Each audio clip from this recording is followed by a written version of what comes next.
Hello. तो सभी को नमस्कार। आज की क्लास में हम देखने वाले हैं किसके बारे में, भूकंप विज्ञान के बारे में आज हम समझेंगे।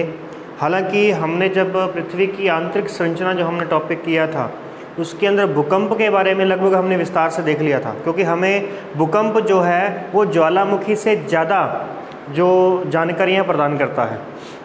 फिर भी मोटे तौर पर हम उसके बारे में देखेंगे और शुरू करते हैं भूकंप विज्ञान के बारे में। तो देखिए, सबसे पहले भूकंप जो उत्पन्न होता है उसी तरीके से जैसे ज्वालामुखी निकलता है उसी तरीके से भूकंपीय ऊर्जा भी उत्पन्न होती है। अब भूकंपीय ऊर्जा जो होती है ये भी अगर अपन ज़्यादा से ज़्यादा माने तो ये 750 किलोमीटर की गहराई से उत्पन्न होती है। 750 किलोमीटर की गहराई से उत्पन्न होने वाली जो भूगर्भिक ऊर्जा है, यदि वह भूगर्भिक ऊर्जा स्थल को तोड़कर के बाहर निकल जाए तो कहलाएगी ज्वालामुखी, और अगर वह स्थल को तोड़कर के बाहर ना निकल पाए तो तब हम उसे क्या कहेंगे, भूकंप। यानी वो सीधा आएगी और टकरा कर के वापस लौट जाएगी। भूगर्भिक ऊर्जा टकरा कर के वापस लौट जाएगी तो तब टकराव की स्थिति में कंपन होगा, तो वो होगा भूकंपन। उसे क्या कहेंगे, भूकंपन। तो वो कहलाएगा भूकंप। और जब वह उसको तोड़ करके, उस भूपरपट्टी को तोड़ करके बाहर स्थल पर प्रकट हो जाती है अगर वह भूगर्भिक ऊर्जा, तो फिर क्या किसका रूप ले लेगी, वो ज्वालामुखी का रूप ले लेगी। तो हमने ज्वालामुखी के टॉपिक को पिछली बार पढ़ा है, अभी हम भूकंप के टॉपिक को देखते हैं। तो भूकंप की जहाँ से शुरुआत होती है उसे भूकंप मूल कहा जाता है। भूकंप मूल या भूकंप केंद्र कहते हैं, केंद्र कहा जाता है। और या फिर यहाँ पर ध्यान रखना कि इंग्लिश में इसे हाइपोसेंटर कहेंगे भी, हाइपोसेंटर कहा जाता है, हाइपोसेंटर कहा जाता है। जबकि इसे एपीसेंटर बोलते हैं, एपीसेंटर जो कि अधिकेंद्र होता है, अधिकेंद्र, अधिकेंद्र। इस अधिकेंद्र यानी अधिकेंद्र वह भाग होता है जहाँ पर भूकंपीय तरंगे सर्वप्रथम पहुँचती हैं, उसे अधिकेंद्र कहा जाता है। भूकंपीय तरंगे जहाँ से भूकंपन शुरू होता है वहाँ से वो तरंगे चारों दिशाओं में फैल जाती हैं, और ये जो तरंगे फैलती हैं ये दो रूपों में पहुँचती हैं। एक हमारे पास में प्राइमरी तरंग होती है और एक हमारे पास में सेकेंडरी तरंग होती है। तो इस तरीके से जन्म होता है पी और एस तरंगों के बारे में। अब ये चारों दिशाओं में जाएगी तो जहाँ समकोण बनेगा वही दूरी सबसे कम होगी। पृथ्वी में जहाँ सीधा समकोण बनेगा वही दूरी सबसे कम होगी। यानी भूकंप केंद्र और भूकंप अधिकेंद्र के बीच में दूरी होती है, कैसी भी न्यूनतम दूरी होती है। इसमें दिशा होती है कैसी, या कोई इसमें कोण होता है, कैसा कोण होता है, समकोण होता है, यानी 90 डिग्री का कोण होता है। तो यहाँ तक ध्यान रखेंगे कि भूकंप केंद्र और अधिकेंद्र, यानी अधिकेंद्र कहाँ बनता है, भूकंप केंद्र के बिल्कुल 90 डिग्री पर, बिल्कुल न्यूनतम दूरी पर स्थित जो भूपरपट्टी होती है वहाँ पर जो बिंदु बनता है उसे भूकंप का अधिकेंद्र कहते हैं, एपीसेंटर कहा जाता है। ठीक है। अब इस अधिकेंद्र पर टकराने के बाद में ये जो हमारे पास तरंगे हैं ये वापस लौट जाती हैं, और ये जब वापस लौटती हैं तब इनका नाम बदल जाता है भी, कौन सा, पी जी और एस जी तरंगे कहलाती हैं। ये पी जी और एस जी तरंगों के बारे में जो बताया था जेफरीज ने बताया था। किसने बताया था, जेफरीज ने बताया था। आगे चल कर के यही तरंगे जो हैं वो पी स्टार और एस स्टार के रूप में और आगे जाएंगी गहराई में। तो ये जो पी स्टार और एस स्टार जाएंगी इन्हें किसने बताया था, कोनार्ड के द्वारा बताया गया था। और कोनार्ड जो है, कोनार्ड एक विद्वान है और उसी के नाम पर ही कोनार्ड असंबद्धता बताई जाती है। हमारे भूगर्भ के अंदर बहुत सी असंबद्धताएं हैं। असंबद्धताएं क्या होती हैं कि किसी एक प्रारूप, एक पदार्थ से दूसरे पदार्थ में जाने पर जो परिवर्तन हमें, जिस एरिया से परिवर्तन मिलेगा उसे असंबद्धता कहते हैं। तो यहाँ पर हमारे पास में जो क्रस्ट है, जो हमारे पास में भूपरपट्टी है, भूपरपट्टी, यह भूप्रपट्टी जो है वो दो भागों में बटी हुई है, दो भागों में। एक भाग ऊपरी भूप्रपट्टी कहलाता है और एक भाग निचली भूप्रपट्टी कहलाता है। इन दोनों को बांटने का जो काम किया था वो किसने किया था? कोनार्ड ने किया था। इसे हम कोनार्ड असंबद्धता कहते हैं। ये गहराई जो है ये 0 है, ये 35 किलोमीटर की गहराई पर है और ये 90 किलोमीटर की गहराई पर है। यानी भूप्रपट्टी की गहराई कितनी है? 90 किलोमीटर। ठीक है। अब इसमें ऊपरी भूप्रपट्टी और निचली भूप्रपट्टी है। ऊपरी भूप्रपट्टी में आपको क्या देखने को मिलेगा? ऊपरी भूप्रपट्टी में आपको क्या देखने को मिलेगा? ग्रेनाइट चट्टानें देखने को मिलेंगी। ग्रेनाइट चट्टानें देखने को मिलेंगी। यहाँ पर हमें ग्रेनाइट चट्टानें मिलेंगी, ग्रेनाइट। और यहाँ पर कौन सी मिलेंगी? बेसाल्ट चट्टानें मिलेंगी। और ये दोनों के दोनों कहाँ पर मिल रहे हैं? भूप्रपट्टी में मिल रहे हैं। और ये दोनों की दोनों ही कौन सी चट्टानें हैं? कौन सी चट्टानें? ये आग्नेय चट्टानें हैं। आग्नेय चट्टानें जो होती हैं वो किससे निर्मित होती हैं? लावा से निर्मित होती हैं। तो ये कौन से लावा से निर्मित है? अम्लीय लावा से निर्मित है। ये किस लावा से निर्मित है? बेसिक यानी कि क्षारीय लावा से निर्मित ये चट्टानें होती हैं। और यही हमने देखा था चट्टानों वाले टॉपिक में कि आग्नेय चट्टानों ने भूप्रपट्टी के 95% भाग का निर्माण किया है। यानी 95% भाग जो है वो किससे बना हुआ है? आग्नेय चट्टानों से बना हुआ है। ठीक है। और 5% भाग इसमें कहीं ना कहीं अवसादी चट्टानों का मिल जाता है। ये बात किसकी थी? भूप्रपट्टी की। उसमें ऊपरी भूप्रपट्टी, निचली भूप्रपट्टी अलग किसने किया? कोनार्ड ने किया। ऊपर क्या मिलेगा? ग्रेनाइट चट्टानें। नीचे क्या मिलेंगी? बेसाल्ट चट्टानें मिलेंगी। ग्रेनाइट में कौन सी तरंगे चलेंगी? PG और SG। G से ग्रेनाइट, G से जैफ्रीज। ठीक है। P* और S*। अब इससे अलग किसने किया था? कोनार्ड ने। तो इसलिए इसमें कोनार्ड आएगा। ये कब दिया गया है? 1909 के अंदर। इसे कब दिया गया? 1923 के अंदर भी। 1923 में कोनार्ड के द्वारा P* और S* के बारे में बताया गया। ठीक है। और सबसे पहले यानी सबसे ओल्ड तरंगे कौन सी हैं? ओल्ड तरंगे P और S है। यानी P और S के बारे में किसने बताया था? ओल्डहम ने बताया था। ओल्डहम। तो ध्यान रखना इसके लिए आएगा ओल्डहम। ओल्डहम P और S के बारे में बताते हैं। क्लियर है? यहाँ तक की बात हुई। आगे बढ़ते हैं। यहाँ हमारे पास में अधिक केंद्र भी हो गया। सब जगह यहाँ पर हमने इसके बारे में चर्चा कर ली है। ओके। इसके बाद में देखते हैं कि भूकंप यानी भूकंपन। भूकंप का अर्थ क्या होगा? भूमि का कंपन। भूकंप। भू मैंने भूमि, कंप मैंने कंपन। तो यानी कि पृथ्वी के कंपन को क्या कहा जाता है? भूकंप कहते हैं। अब भूकंपीय जो क्रियाएं होती हैं उसको हम अलग अलग भागों में बांटते हैं। सबसे पहले प्रकार के आधार पर कि भूकंप कितने प्रकार के होते हैं? 2 प्रकार के। एक मानव निर्मित, मानव जनित यानी कृत्रिम होते हैं, और दूसरे होते हैं प्राकृतिक भूकंप कहलाएंगे। ठीक है। अब मानव जनित भूकंप कैसे आते हैं? अभी आपने देखा होगा कि खनन क्रिया करते समय बहुत गहरी गहरी खानें खोदी जाती हैं।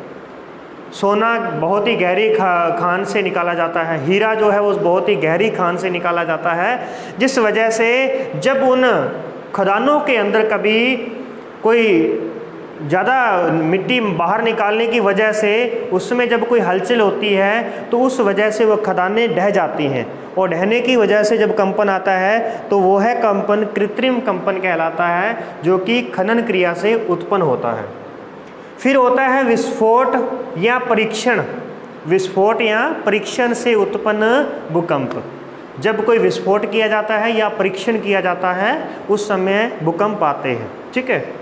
नेक्स्ट आगे देखते हैं निर्माण कार्य। जब बहुत ऊंची ऊंची इमारतें बनाई जाती हैं और कभी कभार अगर वो इमारतें बाई चांस गिर जाएं तो उनसे भी भूकंप यानी छोटे बहुत हल्के अपने को झटके लगते हैं, और उसी को ही भूकंप कहते हैं। ये तो हो गया बाहरी क्रिया होगी, कृत्रिम होगी। अब बात करते हैं प्राकृतिक। प्राकृतिक भूकंप को हम दो भागों में बांटते हैं। एक तो भूकंप मूल के आधार पर कि जो इसका भूकंप का मूल है वो कितना गहरा होगा, दूसरा उसका कारक यानी उसको जन्म देने वाला कौन है, प्राकृतिक भूकंपों को जन्म देने वाला कौन है। भूकंप मूल जो है उथला, उथला का मतलब है 10 से लेकर के 50 किलोमीटर की गहराई से आने वाले भूकंप उथले होते हैं। 50 किलोमीटर से लेकर के 200 किलोमीटर की गहराई से आने वाले भूकंप जो होते हैं वो मध्यम भूकंप कहलाते हैं। और 200 से लेकर के जो 700 किलोमीटर की यानी 750 किलोमीटर की गहराई से जो भूकंप आएंगे उसे क्या कहेंगे, पाताली भूकंप कहेंगे। तो यहाँ पर एक बात और इम्पोर्टेंट बन जाती है कि भूकंप मूल जितना गहरा होगा विनाशकारी उतना अधिक होगा, उतना ही अधिक विनाशकारी होगा। यानी अगर आप हथौड़ा थोड़ी दूरी से मारेंगे तो कम नुकसान होगा, अगर वही थोड़ा दूर से मारेंगे अपन तो फिर ज़्यादा नुकसान होगा। ठीक है, इस प्रकार से। और फिर देखेंगे जरा कि पृथ्वी पर आने वाले 90% भूकंप उथले होते हैं। 90% भूकंप कैसे होते हैं, उथले भूकंप होते हैं, यानी वो ज़्यादा गहराई से नहीं आते। फिर होता है उसके बाद में मध्यम, 8% भूकंप जो होते हैं वो मध्यम आते हैं। और पृथ्वी पर आने वाले सभी भूकंपों में से केवल 2% भूकंप ऐसे होते हैं जो पातालों से आते हैं, लगभग 200 किलोमीटर की गहराई से। ठीक है, तो इस प्रकार से ये भूकंप सबसे ही खतरनाक भूकंप होते हैं। क्लियर है? चलिए अब बात करते हैं कि ज्वालामुखी, ज्वालामुखी से भूकंप आते हैं। जी हाँ, बिल्कुल, क्योंकि ज्वालामुखी और भूकंप एक दूसरे के पूरक हैं, यानी ज्वालामुखी आया तो भूकंप आएगा ही आएगा। परंतु ये जरूरी नहीं है कि भूकंप आएगा तो ज्वालामुखी आए, ये जरूरी नहीं है। इम्पोर्टेंट क्या है कि ज्वालामुखी जहाँ फटेगा, तो अपने को पता है ज्वालामुखी में विस्फोट होता है, तो उस विस्फोट के समय जो कंपन होता है वो भूकंप होगा। तो विस्फोट होगा तो कंपन होगा ही होगा। तो ये जो भूकंप होता है वो ज्वालामुखी का पूरक होता है, ना कि ज्वालामुखी भूकंप का पूरक, ये नहीं होता। ठीक है, ओके। विवर्तनिक क्रियाएं, विवर्तनिकी कौन सी, प्लेट विवर्तनिकी की क्रिया होती है। प्लेट विवर्तनिकी, प्लेट विवर्तनिकी जो है ये क्या है भी, यह महाद्वीपों के निर्माण की एक क्रिया है। प्लेट विवर्तनिकी भू संतुलन, भूमि का संतुलन बनाने के लिए भूकंप आते हैं। प्रत्यास्थ पुनः संचलन के भूकंप आते हैं, संचलन। और बांधो जनित भूकंप आते हैं। अभी हम इनको थोड़ा सा विस्तार से आगे देखते हैं। फिर देखते हैं कि भूकंप क्रिया को मापना है, तो मापन को देखो, सिस्मोलॉजी भूकंप का अध्ययन होता है। भूकंप विज्ञान को क्या कहते हैं, सिस्मोलॉजी। यानी सिस्मोलॉजी को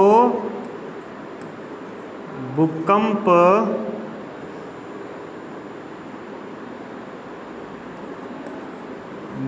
विज्ञान कहा जाता है। भूकंप विज्ञान, सिस्मोलॉजी को क्या कहते हैं, भूकंप विज्ञान। और सिस्मोग्राफ किसे कहते हैं, जिस पर भूकंप के बारे में जानकारी प्राप्त होती है, ऐसा ग्राफ उसे भूकंप यानी सिस्मोग्राफ कहा जाता है। उसके बाद में उसको मापने के हमारे पास में स्केल हैं। एक मर्केली स्केल है, एक हमारे पास में रिक्टर स्केल है, रिक्टर स्केल। उसके अलावा चीनी समाज का ज्ञान भी है। भी चीनी जो समाज है ना, वो अपने प्राचीन ज्ञान से ही पता कर लेते हैं, ज्ञानेंद्रियों से पता कर लेते हैं कि भूकंप आने वाला है। तो वो कैसे पता करते हैं, उनके बारे में देखते हैं। चलिए नेक्स्ट आगे बढ़ते हैं। सबसे पहले आपने भूकंप को अच्छी तरीके से समझ लेना है कि भूकंप केंद्र कौन सा होता है, अधिकेंद्र कौन सा होता है। एपिसेंटर को अधिकेंद्र कहेंगे। अब जो भूगर्भिक तरंगे होती हैं, भूगर्भिक तरंगे यानी भूकंपीय तरंगों को दो भागों में बांटा जाता है। एक भूगर्भिक तरंगे होती हैं और एक धरातलीय तरंगे होती हैं। धरातलीय तरंगे होती है। भूगर्भिक तरंगे कौन सी होती हैं, पी और एस। पी और एस तरंगे भूगर्भिक होती हैं। जबकि एल तरंग जो होती है, एल तरंग क्या होती है, धरातलीय होती है। अब एल तरंग की उत्पत्ति कहाँ से होती है, अधिकेंद्र से होती है, ध्यान रहे। एल तरंग की उत्पत्ति अधिकेंद्र से होती है, जबकि पी और एस की उत्पत्ति भूकंप मूल से होती है। इसमें से पी तरंग जो होती है ये ज़्यादा तेज गति से चलती है। एक डायग्राम बना करके आगे बताता हूँ मैं आपको। चलिए यहाँ पर हम एक डायग्राम बना लेते हैं। तो डायग्राम जो है इसे बनाना आपने भूलना नहीं है। सबसे पहले यहाँ से जो तरंग जाएगी, जो सबसे पहले जा कर के टकराएगी उसे पी कहेंगे, और जो दूसरी तरंग होगी उसे हम एस तरंग कहेंगे, एस तरंग कहेंगे, ठीक है। पी तरंग जो होती है, पी तरंग ये प्राथमिक तरंग होती है, प्राथमिक तरंग होती है।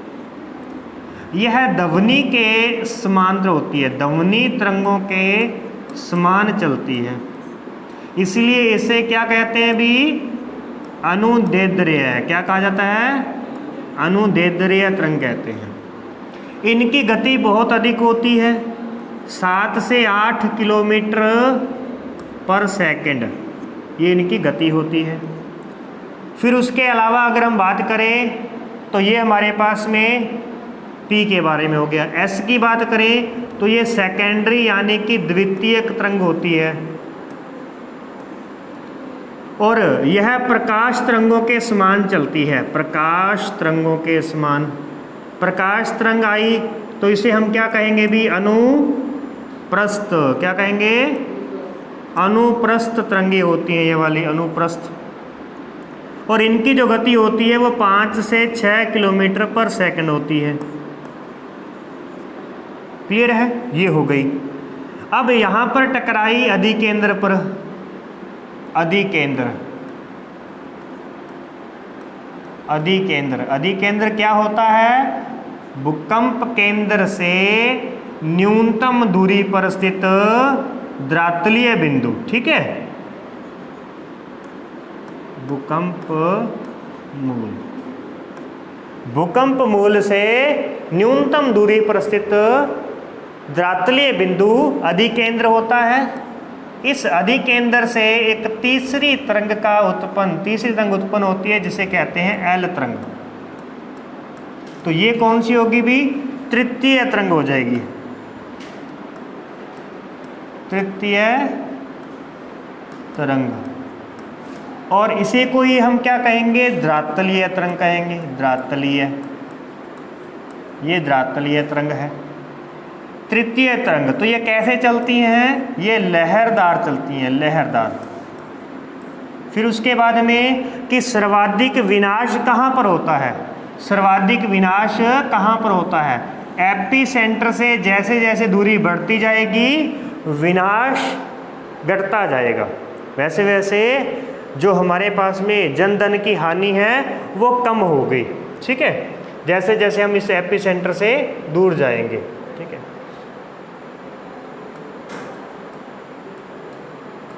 दूर जाने से विनाश कम होता है, विनाश कम होता है। क्लियर है, ये होगी। एल तरंगों की गति बताऊं मैं आपको तो 2 से 3 किलोमीटर पर सेकंड, 2 से 3 किलोमीटर पर सेकंड। ये बहुत ही धीमी गति से चलती हैं परंतु बहुत ही अधिक विनाश करती है, ठीक है। यहां तक की बात होगी। यहीं पर आप, मैं अलग से बना रहा हूँ, आप एक ही डायग्राम में अगर आप इसको मिक्स करना चाहें तो कर सकते हैं, लेकिन उसमें आपको त्रुटियों का ध्यान रखना होगा। यानी ज़्यादा कचरा नहीं करना है अपने को, ठीक है ना। डायग्राम जितने अधिक बनाओगे एग्जामिनर उतना अधिक खुश हो जाएगा।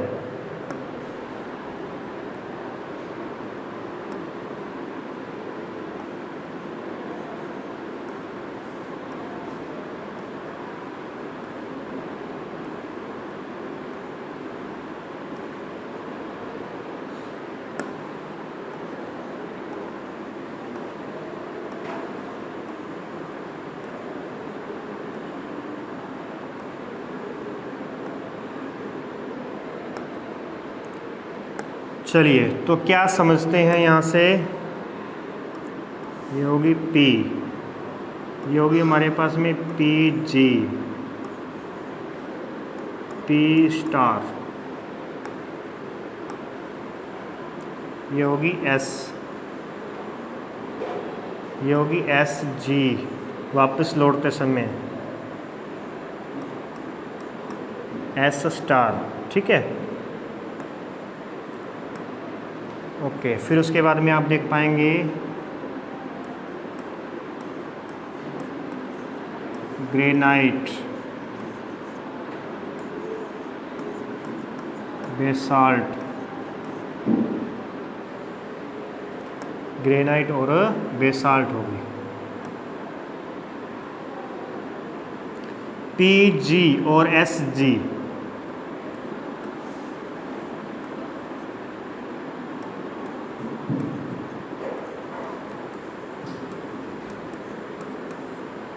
Jefferies, P star, S star, होनार्ड, ये बेसाल्ट में, ये ग्रेनाइट में, ठीक है। इसके बाद यहाँ पर थोड़ा सा और देख लीजिए, P की गति कितनी थी 7 से 8 और यहाँ थी 5 से 6, तो PG की गति कितनी है, PG की तो 6.4 और 5.4। P स्टार की गति कितनी है, P स्टार की, तो यहाँ पर आप देख पाएंगे इसके लिए 5 और 5.5,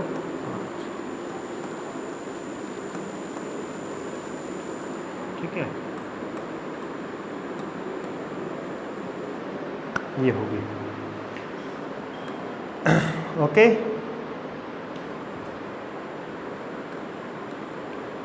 PS किसने बताया, ओल्डहम ने,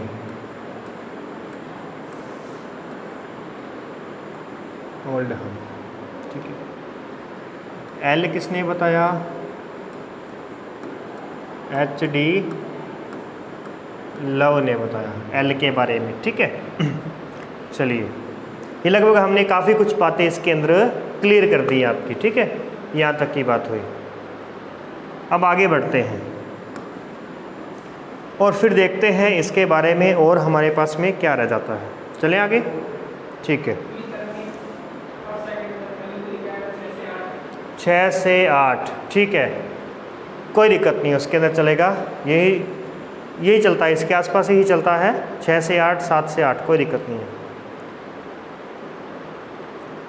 इतना आंकड़ा सही है, अगर आप इतना याद रख लेते हैं बढ़िया है। अब देखिए जरा, ये होगी हमारे पास में भूसंतोलन समायोजन, भूसंतुलन समायोजन, यानी कि ये भूकंप जो आएगा भूसंतुलन के कारण आएगा। जो देखिए हमारे पास में भूकंप आने के कारक कौन कौन से थे, सबसे पहला कारक था ज्वालामुखी, तो वो तो वैसे भी हमने समझ चुके हैं।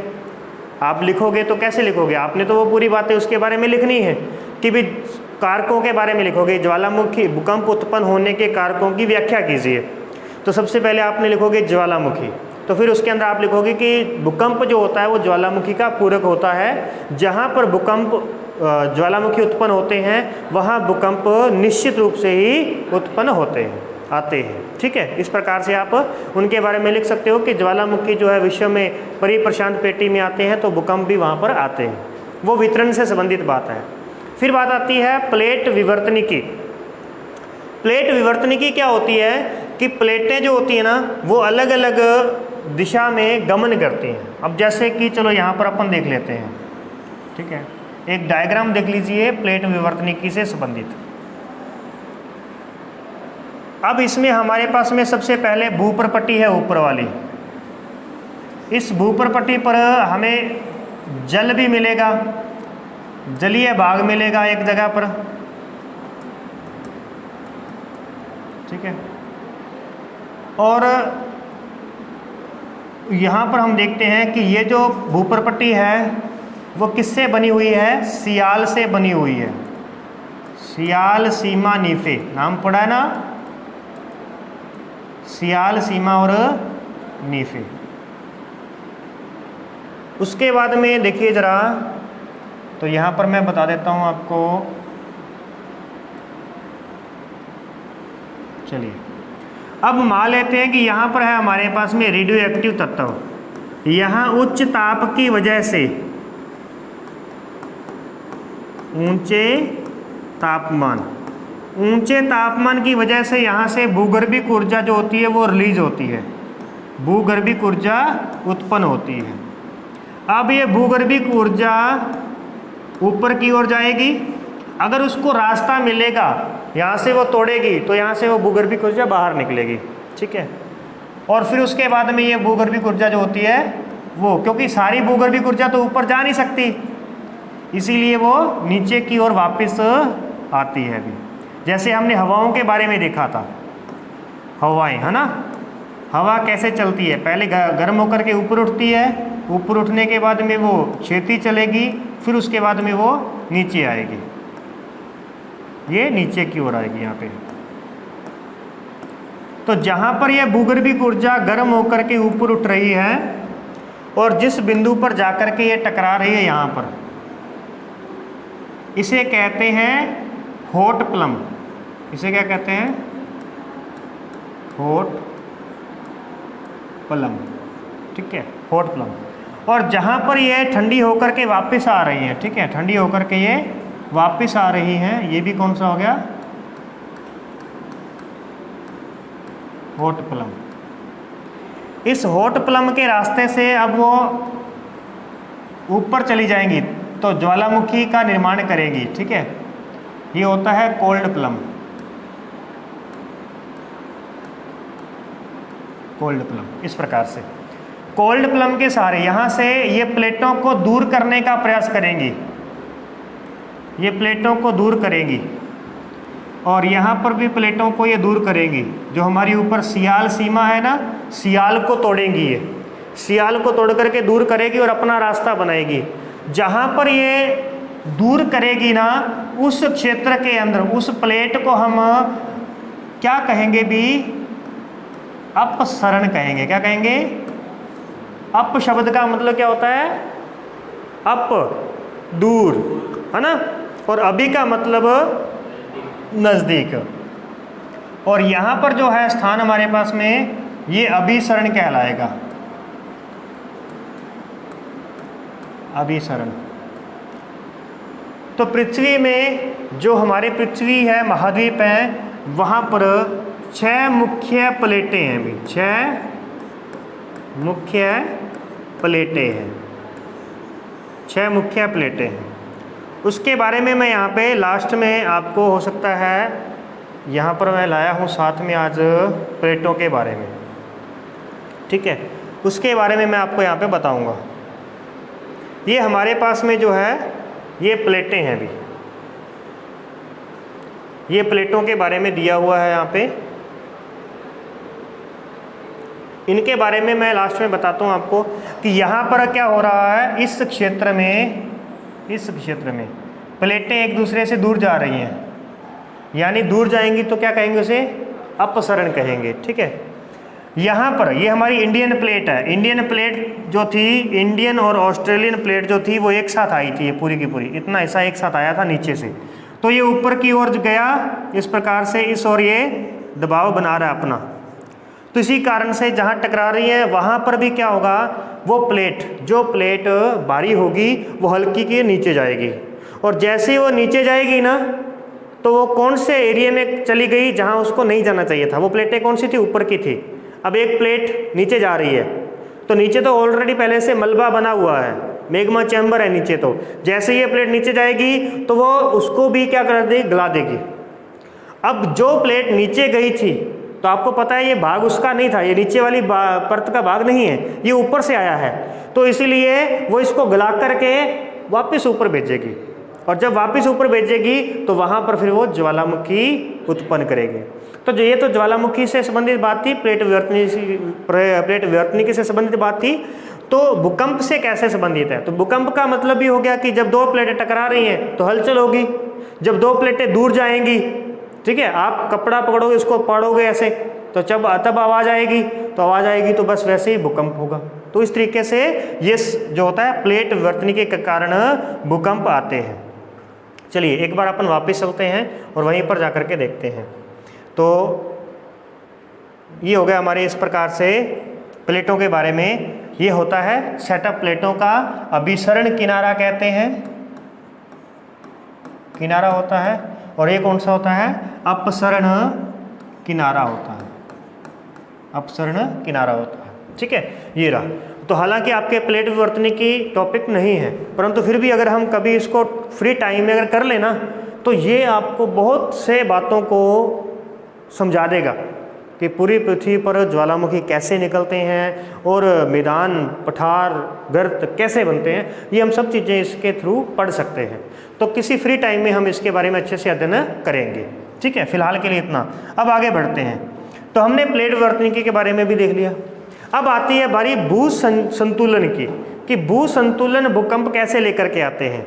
तो होता क्या है, बेसिकली आपको पता है कि नदियाँ कहाँ से आती हैं भी, नदियों का पानी कहाँ से आता है, पहाड़ों से आता है।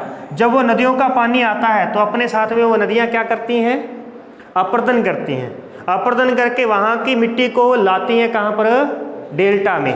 कहाँ लाकर छोड़ देती हैं, डेल्टा के अंदर छोड़ देती हैं। तो जब हिमालय की मिट्टी को सुंदरवन डेल्टा में गंगा यमुना लेकर के आती हैं, तो इतनी बड़ी मिट्टी को यहाँ लाने की वजह से वहाँ का भाग क्या हो गया, हल्का हो गया। वहाँ क्या हो गया, हल्का। जैसे आप क्या करो कि एक तराजू हो, उस तराजू के अंदर एक तरफ से उठाकर दूसरी तरफ रख दो, तो दूसरी तरफ का ऊपर हो जाएगा। जैसे ही ऊपर उठेगा तो इसका मतलब वो उसको संतुलन बनाने के लिए, क्योंकि पृथ्वी अपना संतुलन स्वयं बनाती है, तो उसमें क्या होगा, यहाँ से भूगर्भिक ऊर्जा जाएगी और इस ओर जाकर के हलचल पैदा करेगी।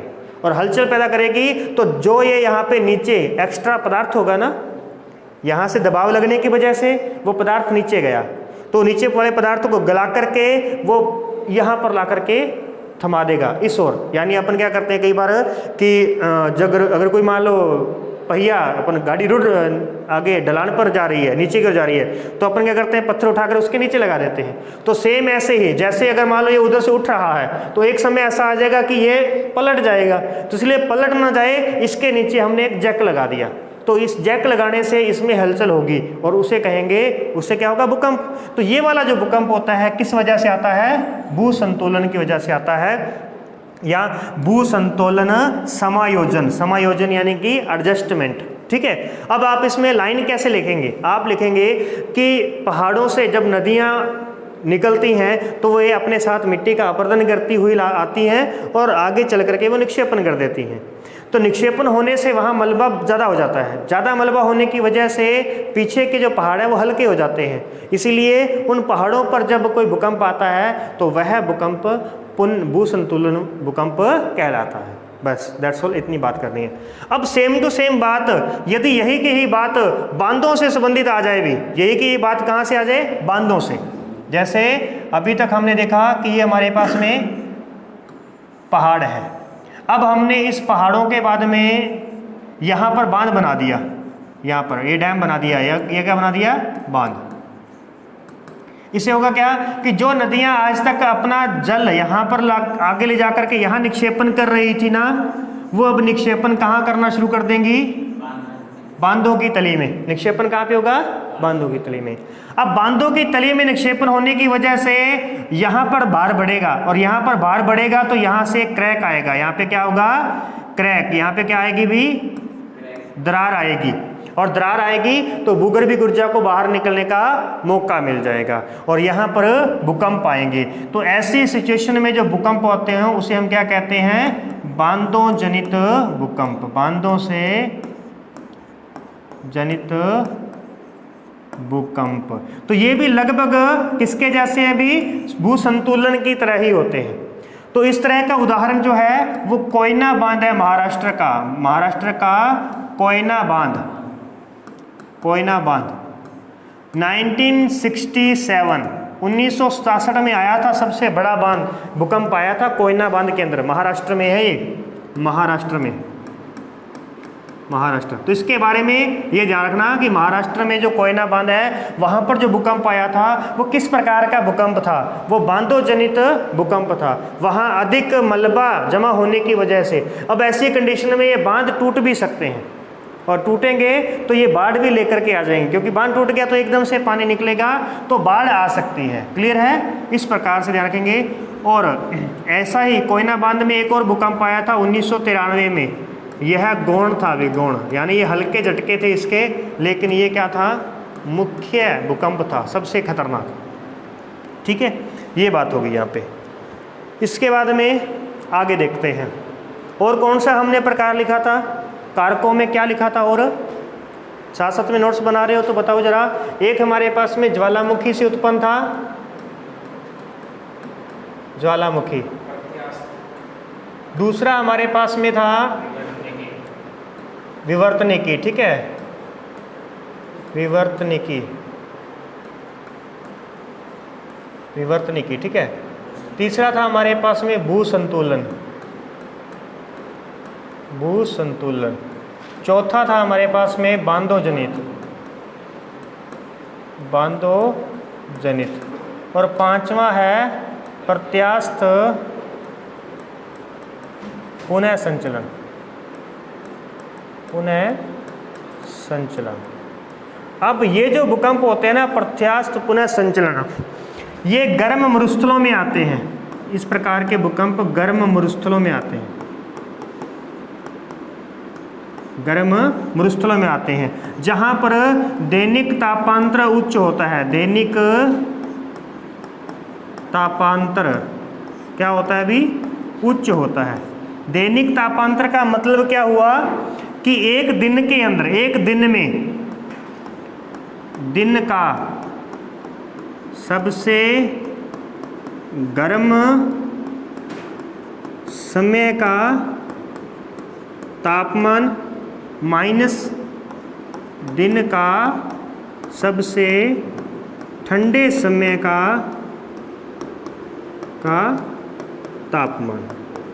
ठीक है, जैसा कि अपन जैसलमेर की बात कर लें, जैसलमेर में दैनिक तापांतर कितना रहता है, 18 डिग्री सेल्सियस। यानी इसमें यदि दिन का टेम्परेचर 38 डिग्री था तो रात में टेम्परेचर कितना हो जाता है, अभी 20 डिग्री टेम्परेचर होता है। रात में कितना टेम्परेचर होता है, 20 डिग्री। तो कितना ज़्यादा डिफरेंस हो गया, 18 डिग्री का डिफरेंस हो गया। और जो ठंडे प्रदेश होते हैं ना, वहाँ पर सिर्फ 1-2 डिग्री का ही डिफरेंस पड़ता है, यानी रात भी उसकी ठंडी होती है, दिन भी ठंडा होता है, तो ज़्यादा डिफरेंस नहीं पड़ता। लेकिन जहाँ मरुस्थल होते हैं तो मरुस्थल दिन में बहुत ज़्यादा गर्म हो जाते हैं और रात में बहुत ज़्यादा ठंडे हो जाते हैं, जिस वजह से दोनों के बीच का टेम्परेचर का डिफरेंस बहुत अधिक बढ़ जाता है। तो कई बार क्या होता है कि यहाँ मरुस्थल के अंदर जो चट्टानें होती हैं, दिन में बहुत अधिक क्या होता है, तापमान होने की वजह से वो चट्टानें फैलने का प्रयास करती हैं, क्योंकि प्रेशर पड़ता है उसके ऊपर, फैलने का प्रयास करती हैं। और रात में जैसे ही टेम्परेचर कम होता है वो सिकुड़ने लगती हैं। तो यही फैलने और सिकुड़ने की प्रक्रिया के बीच में वो चट्टानें टूट जाती हैं, और जब टूट जाती हैं तो हलचल होती है। तो ये हलचल होती है तो उसे हम कहते हैं प्रत्यास्थ पुनः संचलन से जनित भूकंप होंगे। ठीक है, यानी कि आप यहाँ पे क्या लिखोगे कि दिन में चट्टानें फैल जाती हैं, अत्यधिक फैल जाती हैं। रात में अत्यधिक संकुचन होता है। इस कारण भूपर्पटी की चट्टानों में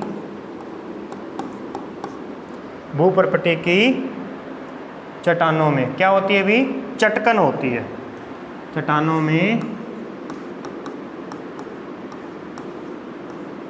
चटकन होती है, और इस चटकन से क्या हो जाता है, अभी भूकंप उत्पन्न होते हैं।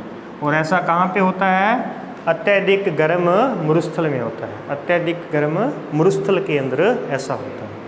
ठीक है, और इसे कहेंगे प्रत्यास्थ पुनः संचलन भूकंप। 5 ही प्रकार थे हमारे पास में, ये हो गए। इसके बाद में लास्ट हमारे पास में रह जाता है इनको मापने का, मापन के बारे में देख लेते हैं। तो चलिए आगे बढ़ते हैं फिलहाल।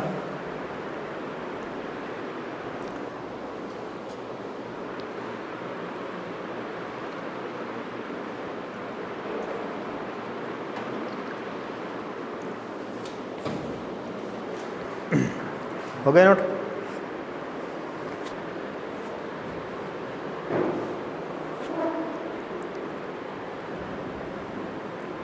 ठीक है, देख लेते हैं इसके क्या परिणाम हमें निकलेंगे कि भूकंप जब धरातल पर आएगा।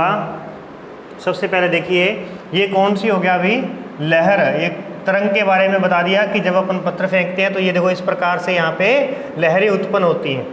तो ऐसी कैसी लहरें ही जो भूगर्भ में उत्पन्न होती हैं और वो आकर के जब टकराती हैं धरातल से तो वहाँ पर एक नई तरंग का उत्पन्न करती हैं। फिर तरंग का एक होता है भी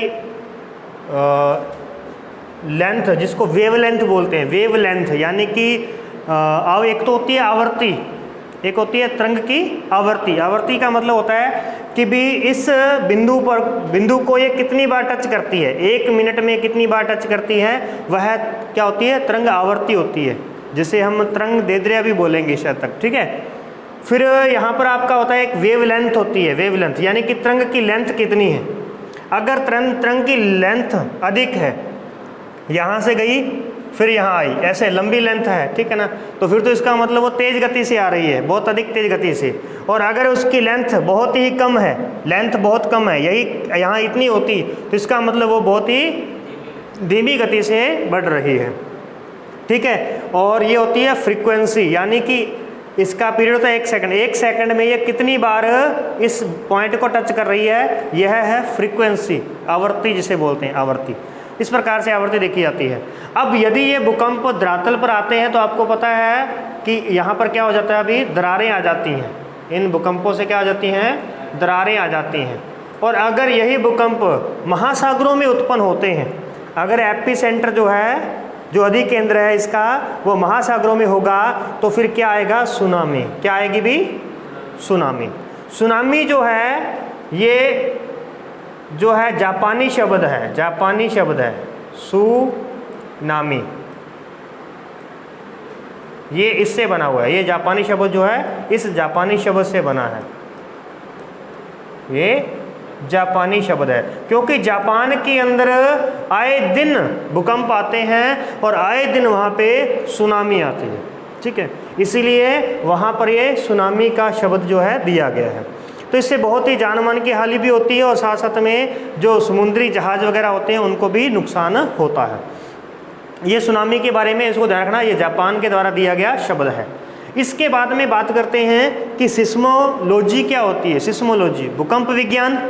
सिस्मोग्राफ क्या है, सिस्मोग्राफ ये आ गया हमारे पास में। सिस्मोग्राफ यानी सिस्मोग्राफ में ऊपर एक इस तरीके से सबसे पहले क्या होता है, एक होता है मर्केटर स्केल, मर्केटर स्केल, और एक होता है हमारे पास में रिक्टर स्केल, रिक्टर स्केल। चलिए दोनों के बारे में थोड़ा सा देख लेते हैं, रिक्टर स्केल और मर्केटर स्केल दोनों की क्या विशेषता है।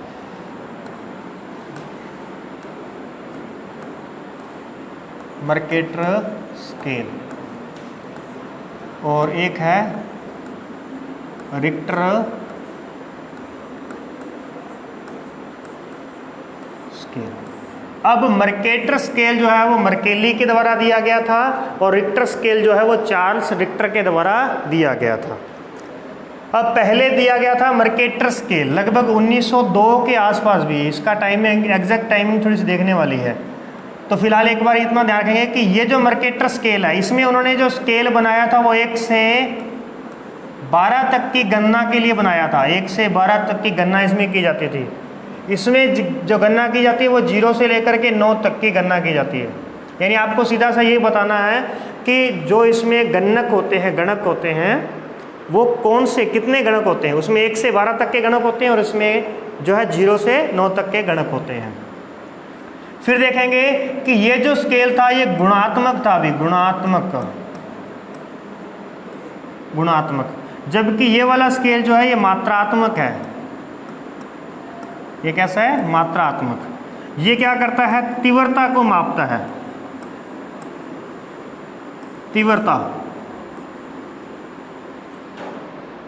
तीव्रता का मापन किया जाता है इसके अंदर। जबकि इसमें क्या किया जाता है?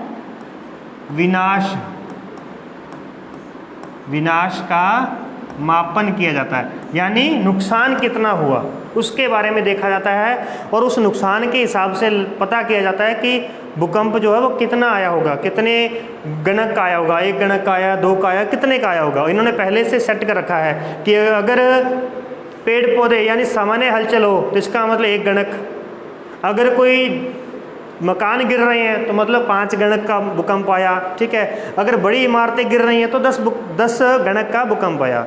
तो जहाँ पर भूकंप आता है वहाँ जा कर के ये पूछते हैं कि भी यहाँ कितना हानि हुई, कितना भूकंप आया था, तो वो बताते हैं कि भी यहाँ लगभग घर हिल गए थे हमारे, है ना, इस प्रकार से बताते हैं। तो ये जो था ना ये ज्ञानेंद्रियों पर आधारित था, ज्ञानेंद्रियों पर, ठीक है,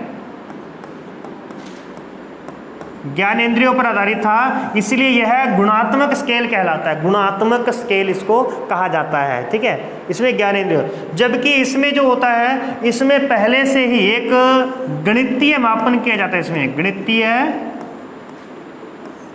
गणितीय गणना इसमें की जाती है। इस वजह से ये मात्रात्मक स्केल कहलाता है। ये स्केल जो है बंद स्केल की संज्ञा दी जाती है इसे, बंद स्केल। जबकि ये कैसा है? खुला स्केल है, खुला स्केल। यानी बंद का मतलब कि वहाँ 1 गणक का भूकंप आएगा, उससे कम नहीं आएगा, 12 से अधिक नहीं आएगा। लेकिन यहाँ पर क्या होता है? यहाँ पर 0.1 भी आ सकता है, 0.9 भी आ सकता है, फिर 1 आएगा, फिर उसके बाद में अगर सबसे हाईएस्ट 9 आया, 9 के बाद में 9.1 भी आ सकता है, 9.9 भी आ सकता है।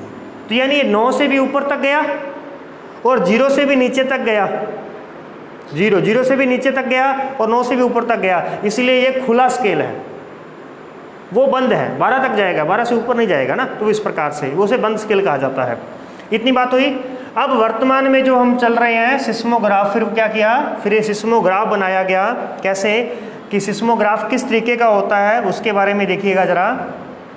आप यहाँ पे सिस्मोग्राफ के बारे में क्या लिखोगे? आप कहोगे कि सबसे पहले एक स्टैंड पर भी, यानी इस तरीके का एक लकड़ी लगाई जाती है, उस लकड़ी के ऊपर से एक पिन लटकाई जाती है नीचे की ओर, एक पेन लटकाया जाता है, ठीक है, और साथ साथ में नीचे बेलनाकार रूप में कागज़ लपेटा जाता है एक बेलन के ऊपर, और उसे यानी उसमें स्प्रिंग वगैरह लगाए जाते हैं इस तरीके से। अब जैसे जैसे कंपन होगी ना, इसको कंपन वाले एरिया में ले गए, जहाँ जैसे जैसे कंपन होगी तो नीचे वाला जो बेलन है वो घूमेगा और ऊपर वाली सुई जो है वो भी घूमेगी। तो बेलन ऐसे घूमेगा, सुई ऐसे घूमेगी, बेलन इस तरीके से घूमेगा और सुई ऐसे घूमेगी। तो जब ऐसे ऐसे घूमता जाएगा ऐसे ऐसे, तो फिर इसको जब खोल के देखेंगे तो वो इस तरीके का देखेगा।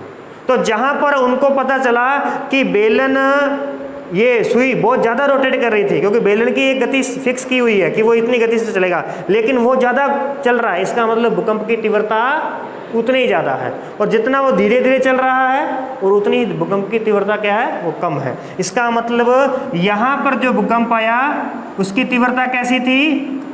कम थी। और ये जो आया ये क्या थी भी? ये अधिक था। तो इस प्रकार से एक बेलनाकार, ये जो सिस्मोग्राफ होता है वे कैसा होता है? ये बेलनाकार होता है। इसके ऊपर एक पिन लगी होती है जो कि स्वतंत्र होती है। जैसे ही कंपन होगी थोड़ी बहुत वो हिलेगी, और जब हिलेगी तो वो नीचे की ओर क्या करेगी? उस पर राइटिंग करेगी, ठीक है, यानी इतना टच होता है कि ताकि वो रुके भी ना और थोड़ा सा लिखती भी रहे साथ साथ में, ठीक है। तो इस तरीके से ये जो होता है सिस्मोग्राफ तैयार किया जाता है। इसमें क्या तीव्रता मापी जाती है, भूकंप की तीव्रता का मापन किया जाता है। और ये दोनों तरीके से हो सकता है, ये हो सकता है भी इसको लंबवत भी लगा दिया जाए। अगर इसको लंबवत लगाएंगे तो ये पेन जो है वो ऐसे ऐसे चलेगा, ऊपर नीचे होगा, ठीक है। और अगर ये इस तरीके से है, क्षितिज रूप में है, तो ऊपर से वो ऐसे ऐसे चलेगा, ये रोटेट होता जाएगा और वो इस तरीके से उसके ऊपर सर्कल बनाता जाएगा। ये हो गया ऊर्ध्वाधर और क्षैतिज हो गया। नेक्स्ट आगे लास्ट में देखते हैं क्या, तो अर्थक्यूब को मैग्नीट्यूड स्केल जो है हमारे पास में, देखिए ये हो गया 1.0। 1.0 के बाद में ये माइक्रो भूकंप है। फिर उसके बाद में जैसे ये गमला थोड़ा बहुत हिलेगा, फिर ये ज़्यादा हिल रहा है, अब ये गमला नीचे गिर गया, ठीक है, ये लाइट भूकंप है। उसके बाद में ये मॉडरेट है, जिसमें कि घरों के थोड़े बहुत कांच वगैरह टूटने लगेंगे, थोड़ी कांच सीलिंग टूटने लगेगी। अब ये स्ट्रॉन्ग भूकंप है। स्ट्रॉन्ग भूकंप में पूरा घर हिल जाएगा और उसके ज़्यादातर कांच वगैरह जो है वो टूट जाएंगे, ठीक है। और उसके बाद में आता है मेजर भूकंप, मेजर, जो कि बहुत ज़्यादा कंडीशन में नहीं आते, यानी बहुत ही मेजर भूकंप है, जो रेयर कह सकते हैं जिसको, कभी कभार आते हैं। और ये होते हैं ग्रेट भूकंप, जिसमें क्या है पूरी शहर को ही तहस नहस कर दिया जाता है। तो ये कौन से हो गए, ग्रेट भूकंप हो गए। तो ये भूकंप का क्या हो गया हमारे पास में, मैग्नीट्यूड स्केल हो गया। ये स्केल है, अब बताता है कि अगर 5 तीव्रता का भूकंप आया है तो आप समझोगे कि वहाँ ज़्यादा कुछ हानि नहीं हुई होगी। अगर आपने सुना कि भी 9 तीव्रता का भूकंप आया या 8 तीव्रता का भूकंप आया है, तब आप समझ आना कि वहाँ पर कुछ बचा ही भी नहीं होगा, समझिए, वहाँ जन धन की हानि बहुत अधिक हुई होगी। फिर देखिए सहकंपन और समकंपन किसे कहते हैं, सहकंपन और समकंपन किसे कहते हैं। सहकंपन रेखाएं, एक होता है समकंपन रेखाएं। जैसे अपन कहते हैं ना समवर्षा रेखा, समवर्षा यानी जहां पर समान वर्षा हुई है, 50 सेंटीमीटर यहाँ हुई, 50 वहाँ हुई, 50 वहाँ, इस 50 सेंटीमीटर को मिलाने वाली जो रेखा वो 50 समवर्षा रेखा कहलाएगी। ऐसे ही यानी कि किसी स्थान पर, किन्हीं 2 स्थानों पर, किन्हीं 2 स्थानों पर समान तीव्रता समय अलग हो सकता है, ठीक है। समान तीव्रता वाले भूकंप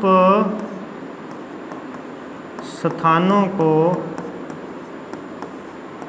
को मिलाने वाली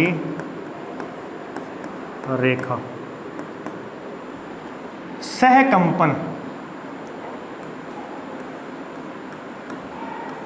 किन्हीं 2 स्थानों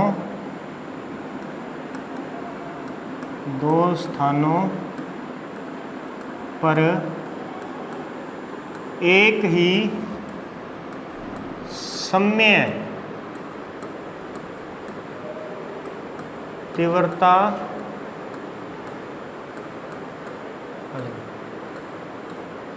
एक ही समय पर आए भूकंपों को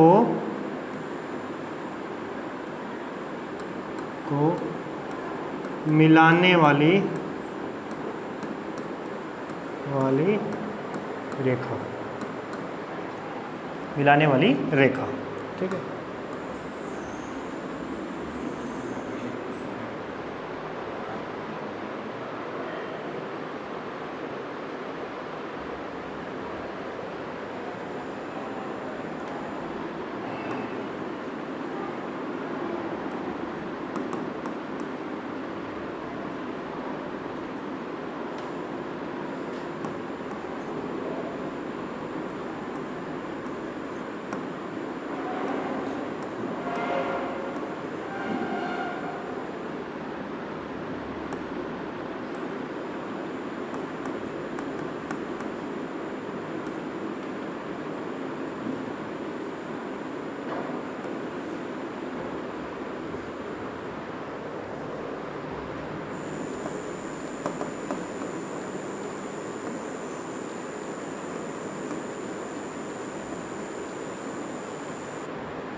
अब बताओ भी, यदि मैं इन 8 वालों को मिलाऊं तो ये रेखा कौन सी कहलाएगी?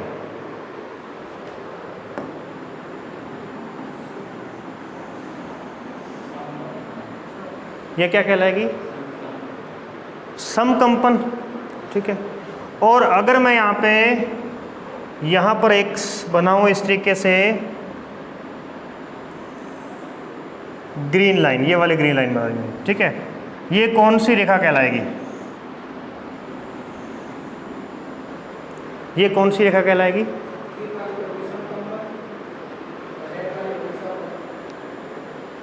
अब देख लीजिए यहाँ पर भी ग्रीन वाली, ठीक है, और दूसरी कौन सी? रेड वाली। ठीक है। अब बताओ किसका सही था, वो मैच कर लेना अपना। ठीक है। इस प्रकार क्या मतलब हुआ? समकंपन, समान कंपन हुआ, कंपन समान, 8 तीव्रता का 8 तीव्रता, 8 तीव्रता और 8 तीव्रता, समान कंपन हुआ। और सहकंपन, सह इधर से कंपा उधर से भी कंपा, यानी टाइमिंग बराबर, टाइमिंग बराबर, तो फिर क्या रहेगा? ई और बी सहकंपन है, जबकि बी और ए समकंपन, बी और ए क्या? समकंपन। क्लियर है? तो आपको एग्जाम्पल भी बता दिया यहाँ पे, ये चीज़ बताती आप। अच्छी बात है कि अगर आप वहाँ पर जाकर के ऐसा बना करके आ जाओ ना, तो एग्जामिनर आपकी लाइन पढ़ेगा ही नहीं बस, क्योंकि उसको पता है कि आपने अगर ये लिखा है ना, तो इसके पीछे आप तभी ये चीज़ लिख पाओगे जब आपको इसके बारे में तथ्य पता होगा कि भी ऐसा हो कैसे सकता है। आपने 8 को मिला करके लिख दिया, और आपने लिख दिया कि ये जो रेखा है 8 को मिलाने वाली जो रेखा है, या इसको कह दोगे कि जो ए रेखा है या बी रेखा है, ठीक है, तो ये रेखा समकंपन है, तो वो अपने आप समझ जाएगा कि इस बच्चे को आता है, इसने समझा है। तो जितने अधिक डायग्राम बना कर आओगे उतने अच्छे नंबर आएंगे, टॉप कर सकते हो इसके अंदर, इसीलिए करने का प्रयास करना है। ठीक है। तो ओके, अभी देख लेते हैं लास्ट हमारे पास में क्या रह गया। तो ये लास्ट हमारे पास में वितरण था, भूकंप का वितरण। तो जहाँ जहाँ पे आपको ये वाला लगेगा ना, ये जो पिंक कलर का जो मिल रहा है, ये पूरा का पूरा भूकंप का क्षेत्र है, ये पूरा भूकंप का क्षेत्र है यहाँ पे। ठीक है। जिसमें हम कहेंगे एक हमारे पास में भूकंप का क्षेत्र कौन सा कहलाएगा? मध्य महाद्वीपीय पेटी। दूसरी कौन सी कह रहेगी? परिप्रशांत पेटी।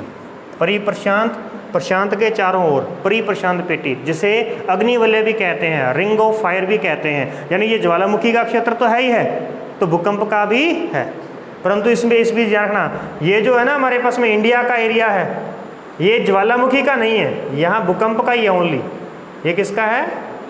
ये ज्वालामुखी का नहीं है, भूकंप का ही है। बाकी सब एरिया में ज्वालामुखी भी आएगा, भूकंप भी आएगा, लेकिन भारत के इतने एरिया में केवल और केवल भूकंप आएगा। क्या आएगा? भूकंप आएगा, इसमें केवल भूकंप आएगा।